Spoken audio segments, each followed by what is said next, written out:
Hello friends, this is physics with Swapnil. और आज section E discuss कर रहे हैं, केस बेस्ड स्टडी है। तो उसका 37 क्वेश्चन जो सेट 3 में आया था, पहला क्वेश्चन अपन देख रहे हैं। State the basis sex of new born baby is determine. क्या बेसिस होता है जिससे हमें न्यू बॉर्न बेबी का सेक्स पता चलता है? तो बहुत सिंपल है। हम जानते हैं कि मेल में कौन सा क्रोमोजोम होता है, एक्स वाई, और फीमेल में क्रोमोजोम जो होता है वो होता है एक्स एक्स।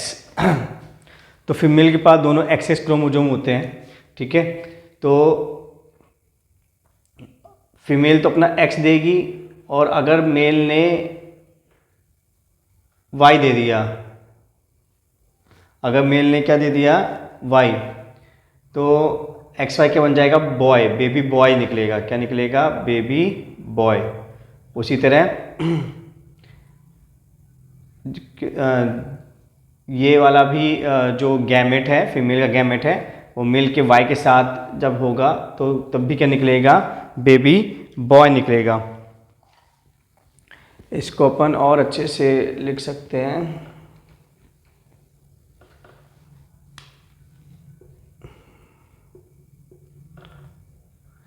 या मेल का एक्स जब फीमेल के एक्स साथ कंबाइन करेगा तो एक्स एक्स होगा। जब मेल का एक्स फीमेल के एक्स साथ कंबाइन होगा तब भी एक्स और एक्स मिलेगा। और जब मेल का एक्स फीमेल के वाई के साथ होगा तो एक्स वाई होगा। और जब मेल का वाई फीमेल के एक्स के साथ कंबाइन होगा तो एक्स वाई मिलेगा। तो ये अगर एक्स एक्स मिल रहा है तो ये बॉय, ये भी बॉय, ये गर्ल और ये गर्ल। तो डिपेंड करता है कि मेल से क्या आ रहा है। Depend what comes from father. If x comes from father,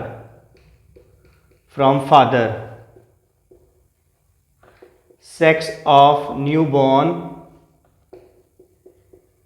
will be, अगर पिताजी से एक्स आ रहा है, फीमेल में तो एक्स ही है, तो क्या होगा, एक्स एक्स क्या होगा, गर्ल।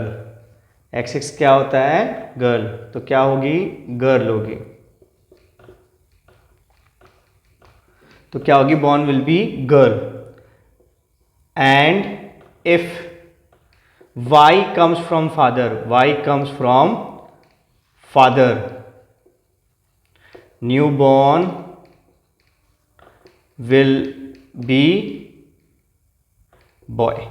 तो भाई बेसिस यही है। बेसिस क्या है कि फादर की साइड से मेल की तरफ से क्या आ रहा है। अगर मेल की तरफ से एक्स आएगा तो गर्ल होगी, क्योंकि फीमेल तो एक्स ही दे सकती है। अगर मेल की तरफ से वाई आ गया तो क्या हो जाएगा, बॉय होगा। आई थिंक आपने ये समझ लिया होगा क्वेश्चन। फिर सेकंड क्वेश्चन देख रहे हैं। Why is the pair of sex chromosomes called mismatch pair in males. Mismatch pair क्यों बोला जाता है मेल्स के सेक्स क्रोमोजोम को? तो क्यों बोला जाता है, बहुत ही सिंपल है भाई। हम जानते हैं मेल में जो पेयरिंग होती है क्रोमोजोम की वो क्या होती है, एक्स वाई। देखो अलग अलग है ना, एक्स अलग है, वाई अलग है, ठीक है। ये जो सेक्स क्रोमोजोम है इनके साइज में भी अंतर होता है। अगर हम फीमेल की बात करें, अगर हम बच्चा फीमेल की बात करें तो फीमेल में क्या होता है, मिसमैच नहीं है। मिसमैच क्यों नहीं है, क्योंकि दोनों एक्स हैं। और यहाँ पे मिसमैच है क्योंकि एक एक्स है और एक वाई है, तो अलग है। तो why the pair of sex chromosome mismatch pair in males because one is X chromosome and other is Y, और अगला क्या होता है, वाई। इसलिए क्या होता है, ये मिसमैच पेयर होता है। फिर तीसरे क्वेश्चन पे अपन चलते हैं। तीसरा क्वेश्चन अपन का है, how is the original number of chromosome present in the parent reach to in the progeny. Progeny मतलब होता है ऑफस्प्रिंग, मतलब बच्चे में। तो ओरिजिनल नंबर ऑफ क्रोमोजोम, तो ओरिजिनल नंबर ऑफ क्रोमोजोम कितने होते हैं? ओरिजिनल जो नंबर होता है क्रोमोजोम का, ओरिजिनल नंबर होता है, नंबर ऑफ क्रोमोजोम्स ह्यूमंस में, वो कितने होते हैं, क्रोमोजोम्स होते हैं 46, ठीक है। तो जब हमारे गैमेट्स बनते हैं, ठीक है, व्हेन गैमेट्स हाउ ही पूछ रहा है, तो by the process of meiosis. कौन सी प्रोसेस होती है? मियोसिस प्रोसेस होती है। मियोसिस में क्या होता है? रिडक्शनल डिवीजन होता है। जैसे एक सेल है, उसमें 46 क्रोमोजोम है, तो ये सेल 2 सेल में डिवाइड होगी, ये 2 सेल गैमेट्स कहलाएंगे, इसमें 23 क्रोमोजोम होगा और 23। इस प्रोसेस को क्या बोलते हैं? मियोसिस। ठीक है, ये गैमेट है और ये भी गैमेट है। मान लेते हैं ये तो मेल की बात हो गई, फीमेल भी मान लेते हैं। फीमेल में ओरिजिनल 46 था, तो जब मियोसिस होगा तो इसके में भी 23 और 23 डिवाइड हो जाएगा, और ये भी गैमेट है। तो इस गैमेट, फीमेल में जो गैमेट होता है वो क्या होता है? एग। और जो मेल में गैमेट होता है वो क्या होता है? स्पर्म। ठीक है, तो जब स्पर्म और एग का फ्यूजन होगा, ठीक है, तो स्पर्म ऑफ एग का फ्यूजन होगा तो क्या होगा? जब आपका स्पर्म और एग का फ्यूजन होगा, तो स्पर्म के पास कितने क्रोमोजोम है? 23, और एग के पास एग है, और ये क्या हमारा? स्पर्म। और एग के पास भी कितने हैं हमारे पास? 23। तो 23 और 23 क्या हो जाएगा? 46। ठीक है, तो how is the original number of chromosome present in the parent restored in the progeny. तो पेरेंट, ये तो क्या है? पेरेंट। ये क्या है? हमारे पेरेंट है। ये हमारे क्या है? पेरेंट है। ये हमारा क्या है? मेल पेरेंट मान लेते हैं। और ये क्या हमारा? Female parent. ठीक है, ये एग है और ये क्या हमारा? स्पर्म। तो क्या होता है? मियोसिस प्रोसेस होती है। मेन क्या है इसका आंसर? मियोसिस प्रोसेस होती है। ठीक है, इसमें क्या होता है? रिडक्शन होता है, हाफ क्रोमोजोम हो जाते हैं। ठीक है, और जब एक गैमेट दूसरे गैमेट के साथ कंबाइन करता है, तो गैमेट क्या होते हैं? जिनमें क्रोमोजोम क्या होते हैं? आधे। तो जब एक गैमेट दूसरे के साथ कंबाइन करता है, तो फिर से ओरिजिनल नंबर क्या हो गया? हमारा रीस्टोर्ड हो गया। आई होप आपको समझ में आ गया होगा। तो एक क्वेश्चन है और में है, ठीक है, उसी के और में था, explain by giving 2 example of organism in which sex is not genetically determined. हमें ऐसे 2 एग्जाम्पल बताने हैं जिससे कि ऑफस्प्रिंग का सेक्स जो है जेनेटिकली डिटरमाइन नहीं होता है। अभी इससे पहले हमने देखा कि कैसे होता है? जेनेटिकली ही डिटरमाइन होता है, कि अगर फादर से एक्स गया और मदर तो एक्स ही दे सकती है, तो क्या हो जाएगा? गर्ल हो जाएगी। और फादर अगर वाई दिया, मदर तो एक्स ही दे सकती, तो क्या हो जाएगा? बॉय हो जाएगा। तो वो तो जेनेटिकली डिमांड है ना, जीन्स हैं, एक्स और वाई जो क्रोमोजोम वगैरह सब जीन्स हैं। ठीक है, तो जीन्स तय कर रहे हैं कि सेक्स क्या होगा। तो क्या ऐसे भी ऑर्गेनिज्म है जो बिना जीन्स के भी सेक्स डिटरमाइन होता है?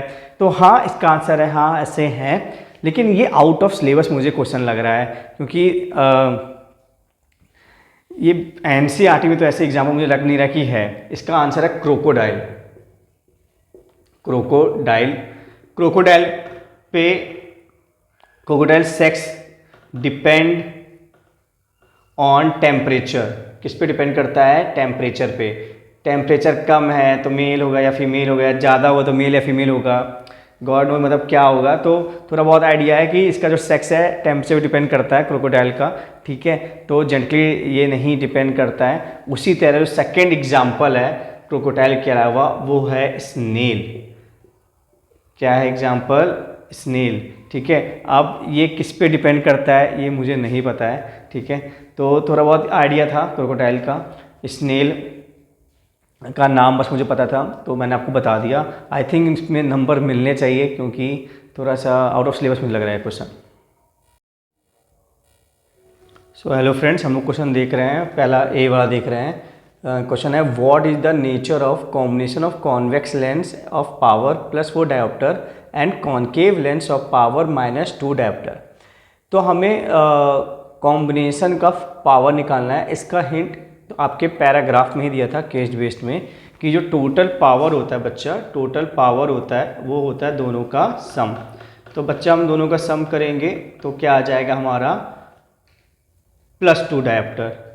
ठीक है, और ये जो प्लस साइन है वो हमें क्या बताता है? कैसा नेचर कैसा होगा? प्लस साइन बताता है नेचर क्या होगा हमारा? कन्वर्जिंग। क्या होगा? Converging lens. तो इसका नेचर क्या हो जाएगा कॉम्बिनेशन का? ये हो जाएगा कन्वर्जिंग लेंस। आई होप आपको समझ में आ गया होगा। ठीक है, अब इसका बी पार्ट करते हैं।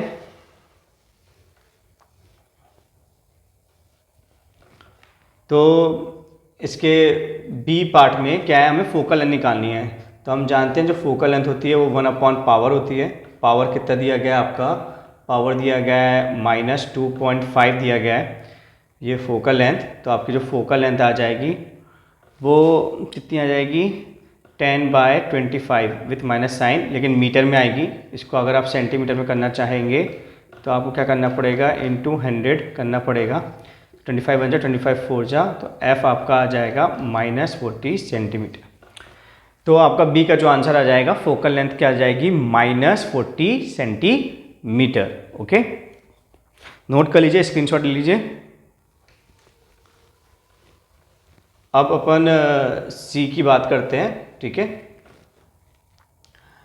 सी में क्या है, हमें draw ray diagram to show position nature of image form by a convex lens of power +0.1 dioptre when object is place at a distance of 20 centimetre from its optical centre. तो फिर से focal length पहले निकालेंगे। तो focal length क्या हो जाएगा 1/पावर, power कितना दिया गया है 0.1 दिया गया है। तो ये हमारी जो फोकल लेंथ आ जाएगी वो आ जाएगी 10 मीटर, और सेंटीमीटर में कितनी आ जाएगी 10 × 100 सेंटीमीटर, तो आ जाएगी 1000 सेंटीमीटर। कितनी आ जाएगी 1000 सेंटीमीटर।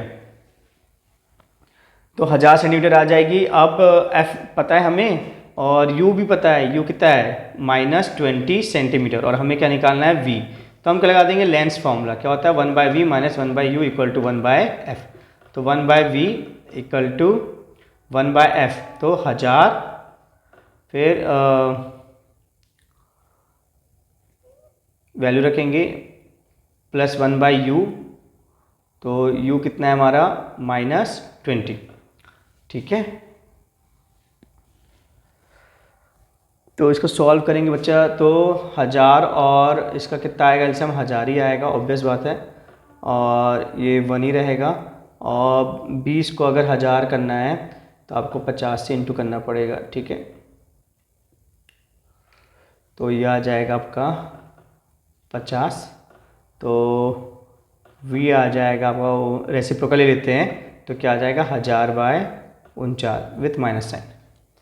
ठीक है, तो अब हमें क्या बताना है, इसका रे डायग्राम बनाना था। ठीक है, और रे डायग्राम बनाने के बाद हमें क्या करना था, इसका हमें नेचर भी बताना था, पोजीशन नेचर ऑफ इमेज। ठीक है, तो माइनस साइन है। ठीक है, इसका मैग्नीफिकेशन निकालना पड़ेगा।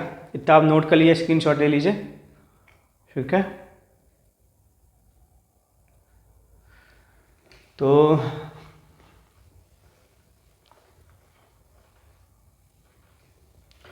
क्या होगा इसमें हमको मैग्नीफिकेशन निकालना है। तो मैग्नीफिकेशन क्या होता है v/u होता है। तो v आया हमारा -1000/49, और u कितना था हमारा u था -20। तो माइनस माइनस हमारा, तो मैग्नीफिकेशन हम निकालेंगे। तो मैग्नीफिकेशन हमारा जो हो जाएगा वो हो जाएगा प्लस का 50/49। अब प्लस साइन है, प्लस साइन का मतलब क्या है, इमेज जो हमारी है वो इमेज हमारी जो है वो क्या है वर्चुअल है, और कैसी है इरेक्ट है, और ये 1 से ग्रेटर आ रहा है, तो मतलब इमेज कैसी है मैग्नीफाइड है। ये क्या है मैग्नीफाइड। तो हमने v की पोजीशन भी निकाल ली है और नेचर भी निकाल लिया है। अब क्या बचा है हमारा रे डायग्राम बचा है। क्या बचा है हमारा रे डायग्राम। ओके, तो रे डायग्राम ही बना लेते हैं, है ना। अब v नेगेटिव आया तो एक ही है जो रे डायग्राम बनेगा, बहुत ऑब्वियस सी कंडीशन है इसमें, है ना। तो बना लेते हैं जल्दी से।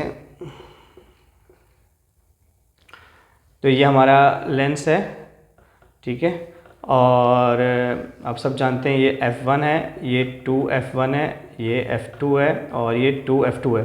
अब क्योंकि v हमारा निगेटिव आया था, मतलब इस साइड है, ठीक है, इस साइड हमारा v बना है, ठीक है। और फोकल लेंथ कितनी आई थी हमारी, फोकल लेंथ आई थी हमारी 1000 आई थी, है ना।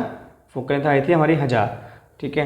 तो u 20 है, 20 तो बहुत कम होता है, मतलब जस्ट चिपका ही होगा, ठीक है। तो ये हमारा u है, और इमेज हमारी क्या आई थी 1000/49 आई थी, ठीक है। 1000/49 आई थी, लगभग 50 ही मान लो, तो ये आ जाएगा 20, ठीक है, इसी साइड माइनस साइड, ठीक है। तो माइनस साइड ही इसकी हमारी इमेज बनेगी 1000/50 49, यहीं पे बन रही है इमेज। तो ये केस थोड़ा सा गड़बड़ लग रहा है, इसकी फोकल लेंथ जो है, ठीक है, इसकी फोकल लेंथ थोड़ा चेक करनी पड़ेगी।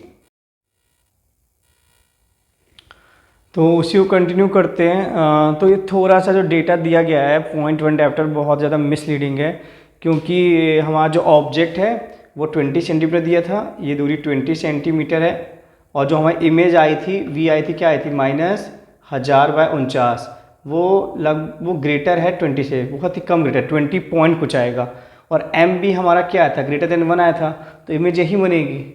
और यही भाई रे डायग्राम है। अब इस रे डायग्राम का क्या किया जाए, जब आप रे पैरेलल लोगे तो किससे गुना चाहिए, फोकस से गुना चाहिए, और जब सेंटर से होगी तो मिलेगी नहीं, तो ये यहाँ पे से मिला दो बस, और क्या कर सकते हो आप, ठीक है।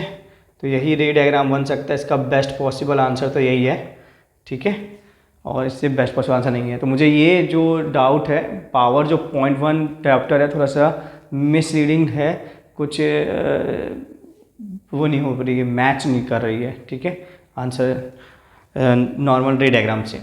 अब इसे सी पार्ट देखते हैं, ठीक है। तो सी पार्ट में क्या है, और वाले में क्या है, how is the virtual image form by a convex lens different from that form by a concave lens. Convex lens और कॉन्केव लेंस में जो वर्चुअल इमेजेस बनती हैं उनमें क्या कंडीशन है, और under what condition concave virtual image. तो अगर हम बात करते हैं अपने कॉन्केव लेंस की बात करते हैं, तो कॉन्केव लेंस तो हमेशा ही वर्चुअल इमेज बनाता है। ये देखिए f1 है, ये f2 f1 है, ये f2 है, और ये 2 f2 है। तो ऑब्जेक्ट कहीं पे भी हो, इसकी जो वर्चुअल इमेज बनती है वो O और f2 के बीच में ही बनती है, ठीक है, और छोटी बनती है। देखो जैसे ये रे ऐसे गई, इसका नेचर क्या होता है, डाइवर्स करना, और इसको थोड़ा और प्रॉपर बना लेते हैं, थोड़ा दूर ले लिया f मैंने, ठीक है। तो इसका काम होता है डाइवर्स करना,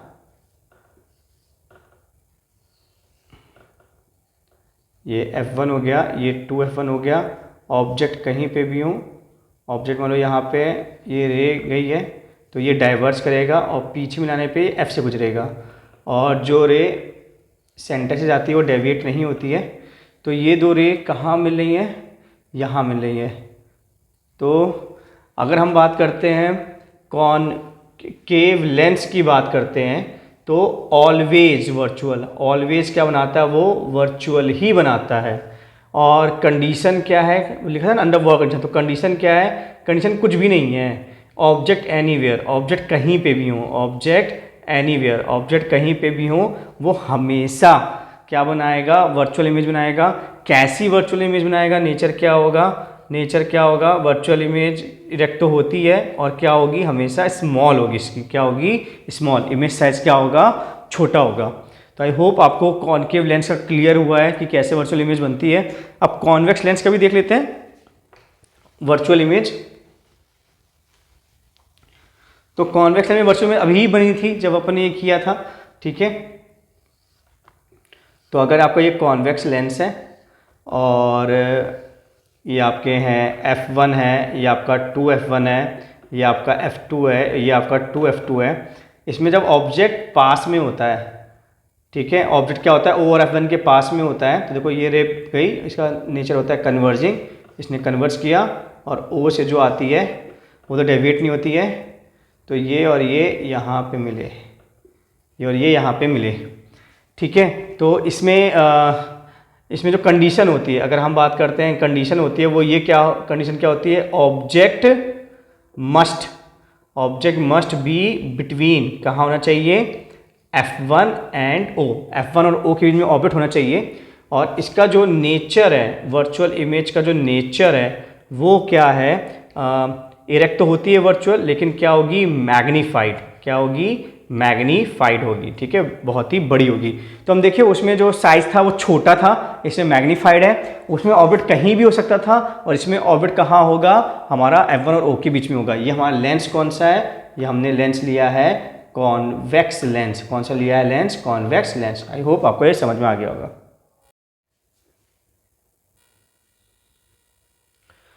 तो लास्ट क्वेश्चन देखते हैं इसका केस बेस्ड स्टडी का। तो सबसे इजी मुझे लग रहा है यही वाला है 39। Name an ore of mercury. तो ओर ऑफ मरकरी हम सब जानते हैं क्या है? सिनाबार। क्या है? सिनाबार, जिसका फॉर्मूला होता है HgS। ठीक है, HgS। तो सिनाबार है हमारा मरकरी का ओर है। और फिर बोला है कि किस फॉर्म में ये होता है। तो अगर आप NCERT में देखेंगे तो साफ साफ लिखा है कि इसका जो स्टेट होता है वो क्या होता है? सॉलिड। तो इसका जो बच्चा स्टेट है वो क्या है? सॉलिड। ठीक है, तो थोड़ा बहुत भी आपने पढ़ा होगा तो ये आपको बन गया होगा। फिर B, what happen when zinc carbonate when it is heated strongly in limited supply of air. जब लिमिटेड सप्लाई ऑफ एयर में हम जिंक कार्बोनेट को हीट करते हैं, ट्रायंगल मतलब हीटिंग, इस प्रोसेस को बोलते हैं कैल्सिनेशन। क्या बोलते हैं? कैल्सिनेशन बोला जाता है। और हमें मिलता है zinc oxide plus CO2 gas. क्या मिलती है? Zinc oxide plus CO2 gas. ठीक है, तो what happen when zinc carbonate when it is strongly heated in limited supply of air. तो when it is strongly heated in limited supply of air we get zinc oxide and CO2 gas. Okay, so और फिर आपको अगर zinc पाना है तो zinc कैसे पा जाएंगे आपको ZnO से जिंक अगर पाना है तो कार्बन के साथ रिएक्शन कर देंगे कोक के साथ, तो आपको Zn मिल जाएगा। ठीक है, तो ये भी बहुत इजी था, थोड़ा बहुत भी ध्यान दिया होगा तो ये वाला भी आपको बन गया होगा। और C वाला इसका कंटिन्यूएशन ही है। लगातार ये टॉपिक्स NCERT में थे। ठीक है, ये लो रिएक्टिव है ठीक है Hg, और ये मॉडरेटली रिएक्टिव है, और फिर आ गया हाईली रिएक्टिव वाला, ये दोनों। ठीक है, तो देख लेते हैं C वाला भी पार्ट देख लेते हैं। आई होप आपको ये भी तो समझ में आ ही गया होगा। ठीक है, तो C वाला पार्ट बोल रहा है the reaction of metal A with Fe2O3 is highly exothermic and use to join railway track. ये मेन कैच है, join railway track. Identify the metal A। तो मेटल क्या होगा? एल्यूमिनियम। हम सब जानते हैं एल्यूमिनियम का reaction and taking place, name the identify the metal A। तो मेटल A क्या है? एल्यूमिनियम। और रिएक्शन, नाम क्या रिएक्शन का? Thermite process. फिर राइट द केमिकल इक्वेशन। तो केमिकल इक्वेशन क्या होती है? Fe2O3 के साथ है तो हमें आयरन मिल जाएगा, और क्या बचेगा हमारा? Al2O3 plus lot of heat. ठीक है, तो ये हमारा है मेटल A। ये हमारा क्या है? Metal A। और ये जो हमारी प्रोसेस है बच्चा, ये जो प्रोसेस है वो क्या है? Thermite process. कौन सी प्रोसेस है? Thermite process. ठीक है, तो आइडेंटिफाई द मेटल A। तो मेटल A क्या है? एल्यूमिनियम है। और नेम द रिएक्शन। तो रिएक्शन का नाम क्या है? थर्माइट प्रोसेस है। और जो केमिकल रिएक्शन है वो ये है। ठीक है, आप इसको बैलेंस कर सकते हो, यहाँ 2 कर दो, यहाँ 2 कर दो। ठीक है, और बाकी सब सही है। अब इसका और वाला देखते हैं। तो इसका और वाला भी बहुत ज़्यादा ईजी है। ठीक है, तो और वाला देखते हैं, C वाला और देखते हैं। तो C वाला और क्या है कि बोला है कि सोडियम ऑक्साइड से अगर हमें सोडियम निकालना है तो हम कार्बन क्यों नहीं यूज करते हैं? जैसे जिंक ऑक्साइड से जिंक चाहिए था तो कार्बन यूज किया था, तो क्यों नहीं यूज करते हैं? ये रिएक्शन क्यों नहीं होता है? क्योंकि बहुत सिंपल सी बात है, NCERT में भी लिखा है कि जो सोडियम है, मतलब ऑक्सीजन का अट्रैक्शन सोडियम से ज़्यादा है कार्बन के मुकाबले। तो भाई क्यों जुड़ना चाहेगा कार्बन से ऑक्सीजन? उसका अट्रैक्शन क्या है? सोडियम से ज़्यादा। Attraction of oxygen, attraction of oxygen is more with sodium than carbon. तो कार्बन के मुकाबले ऑक्सीजन का अट्रैक्शन सोडियम से ज़्यादा है, इसलिए वो उससे अलग ही नहीं होगा कार्बन के आने से। तो यही सिंपल आंसर है इसका। फिर state the reaction taking place at cathode and anode during electrolytic reduction. तो कैथोड और एनोड में इलेक्ट्रोलिटिक रिडक्शन में कौन सा रिएक्शन होता है वो हमें बताना था। ठीक है, तो अगर हम बात करते हैं कैथोड की बात करते हैं, ठीक है, तो कैथोड निगेटिव होता है। ठीक है, तो निगेटिव में कौन जाएगा? पॉजिटिव। तो क्या होता है? हमारा जो NaCl है वो इलेक्ट्रोलाइट की हेल्प से टूट जाता है Na+ और Cl-। अब क्योंकि Na पॉजिटिव है तो Na पॉजिटिव किसके पास जाएगा, कैथोड के पास जाएगा। अब कैथोड नेगेटिव है तो कैथोड क्या देगा, इसको इलेक्ट्रॉन देगा और ये न्यूट्रल होकर उसमें डिपॉजिट हो जाएगा सोडियम, ठीक है। और अगर हम एनोड की बात करते हैं बच्चा, तो एनोड क्या होता है, पॉजिटिव होता है। जब एनोड पॉजिटिव होगा तो उसके पास कौन जाएगा, क्लोरीन जाएगा। तो जब क्लोरीन जाता है तो क्लोरीन अपना इलेक्ट्रॉन दे देता है।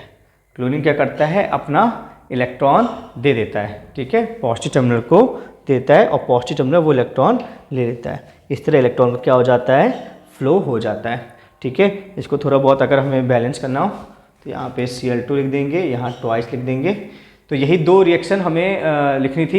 Reaction taking place at cathode, तो कैथोड में क्या हो रहा है, सोडियम इलेक्ट्रॉन लेगा, ठीक है। इसका अगर हम डायग्राम बनाना चाहें तो डायग्राम बना सकते हैं। इसको मैं यहाँ लिख देता हूँ कि NaCl आपका टूटा Na प्लस और Cl माइनस में, ठीक है। वाटर की हेल्प से तोड़ सकते हो या मोल्टन ले लोगे तो मोल्टन मतलब होता है टेम्परेचर बहुत ज़्यादा है तो वो टेम्परेचर इनको अलग कर देगा। वाटर लोगे तो वाटर अपनी हाइड्रोजन एनर्जी से इनको अलग कर देगा। तो होता क्या है, ये आपने प्लेट्स ली, ठीक है, और ये बैटरी लगाई। अब ये पॉजिटिव टर्मिनल बैटरी है तो ये क्या हो जाएगा, पॉजिटिव, और ये नेगेटिव टर्मिनल का बैटरी है तो ये क्या हो जाएगा, नेगेटिव। पॉजिटिव क्या होगा हमारा, एनोड, ये होगा एनोड। तो एनोड में हमें क्या मिलेगा, क्लोरीन। तो यहाँ पे हमें क्या मिल जाएगा, क्लोरीन। और नेगेटिव में क्या मिल रहा है हमें, कैथोड में सोडियम। क्या मिलेगा हमें, सोडियम, ठीक है। तो नेगेटिव में क्या होगा, जब सोडियम जाएगा और हमारा इलेक्ट्रोलाइट क्या है, Na प्लस और Cl माइनस। तो Na प्लस नेगेटिव तरफ जाएगा, नेगेटिव पास क्योंकि इलेक्ट्रॉन है वो नेगेटिव इसको इलेक्ट्रॉन देगा और ये इसमें चिपक जाएगा।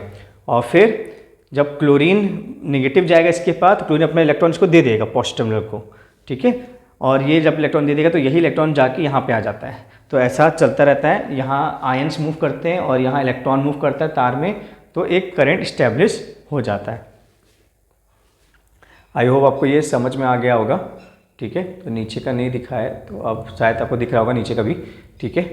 तो आई होप ये आपको समझ में आ गया। तो अगर हम सेक्शन ई की बात करें तो एक बायो का वाला क्वेश्चन जो और में था जिसका आंसर क्रोकोडाइल था वो थोड़ा सा हटके था, और फोकस जो आया 1000 सेंटीमीटर वो भी थोड़ा सा डेटा ज़्यादा सही नहीं लग रहा है। बाकी वाला पार्ट तो बहुत ईजी था केमिस्ट्री का।